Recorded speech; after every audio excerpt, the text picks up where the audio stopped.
이재명 대통령이 양도세 중과 유예 종료일까지 처분하기 어려운 다주택자가 많다는 의견에 대해 매년 종료가 예정됐던 것인데 대비하지 않은 다주택자 책임이라고 지적했습니다. 오늘 이 문제, 다주택자에 대한 이재명 대통령의 강경한 입장이 어디서 비롯됐는지 또 그 배경에 있는 논리들을 한번 깊게 파헤쳐 보겠습니다. 네, 대통령의 메시지는 사실 아주 단호하고 또 분명하거든요. 그렇죠.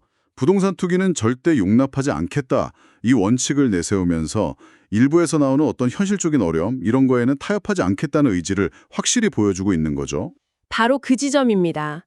특히 이미 4년 전부터 매년 종료가 예고됐는데 미리 대비하지 않은 건 다주택자 개인의 책임이다. 이 발언을 중심으로 먼저 좀 풀어봐야 할 것 같아요. 맞습니다. 핵심은 정책에 대한 신뢰라고 봐야 할 것 같아요. 정책 신뢰요? 네. 정부가 이번이 마지막 기회다 이렇게 여러 번 신호를 줬는데도 시장 참여자들이 에이 설마 또 연장해 주겠지 이렇게 기대하는 것 자체가 정책 효과를 떨어뜨린다고 보는 겁니다. 그러니까 충분히 예측할 시간을 줬으니 이제는 그에 따른 책임을 져야 한다는 논리군요. 바로 그거죠. 근데 원칙적으로는 그 말이 맞는데 이게 현실은 또 좀 복잡한 것 같더라고요. 특히 그 세입자를 낀 수도권 다주택자의 경우엔 아예 퇴로가 막혀 있다는 지적이 있잖아요. 네, 바로 그 지점이 현실하고 원칙이 딱 부딪히는 부분입니다. 뭐랄까, 일종의 정책적 덫에 걸린 셈인데요. 정책적 덫이요? 네, 이게 토지거래 허가 구역이라는 규제 때문인데 간단히 말하면 투기를 막으려고 이 구역 안에서 집을 사면 무조건 2년 이상 직접 살아야 한다는 거거든요. 잠깐만요. 그럼 집을 팔고 싶은 다주택자는 실거주할 사람한테만 팔 수 있는데 그렇죠. 정작 그 집에 기존 세입자가 살고 있으면 팔 수가 없는 이런 모순적인 상황이네요. 맞습니다. 이론상 탈출구는 있는데 현실에서는 꽉 막혀 있는 거죠. 그래서 구윤철 경제부총리가 세입자가 있어서 매도가 어려운 매물은 예외를 검토하겠다고 보고한 것도 이런 현실을 인정한 셈이고요. 그럼 이건 좀 이상한데요.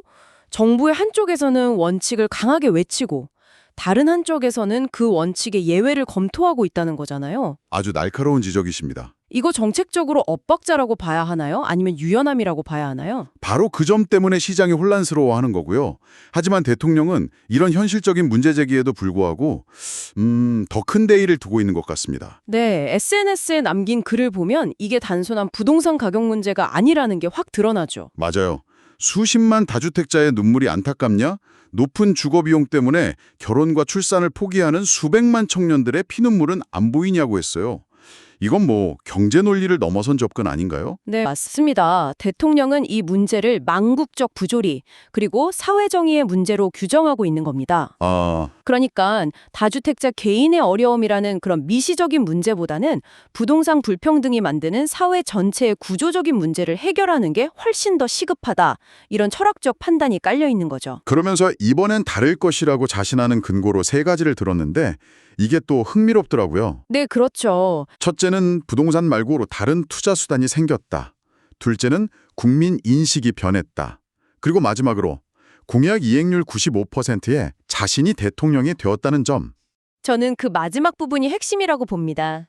역시 그렇죠. 네, 결국 어떤 정책이든 실행 의지에 달려있다는 강력한 메시지거든요. 자신의 공약 이행률을 직접 언급한 건 이번에도 말로만 끝나지 않을 거라는 신호를 시장에 아주 명확하게 보내는 겁니다. 과거 정부처럼 흔들리지 않겠다는 일종의 선언이죠.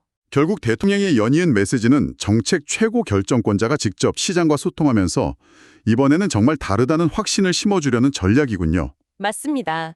이를 통해서 정책에 대한 지지 여론을 확보하고 또 일관되게 밀고 나갈 동력을 만들려는 의도로 보입니다. 네, 오늘 정부의 확고한 의지와 시장의 복잡한 현실이 충돌하는 지점을 살펴봤습니다. 대통령은 표 계산 없이 국민을 믿고 가면 될 일이라고 자신감을 보였는데요. 결국 이 논쟁은 우리에게 이런 질문을 던지는 것 같습니다. 정부는 예측 가능한 원칙을 세워야 하는가? 아니면 예측 불가능한 현실에 맞춰서 유연해야 하는가? 현 정부의 답은 명확해 보이지만 그 선택이 가져올 결과에 대해서는 앞으로 계속 지켜봐야겠습니다.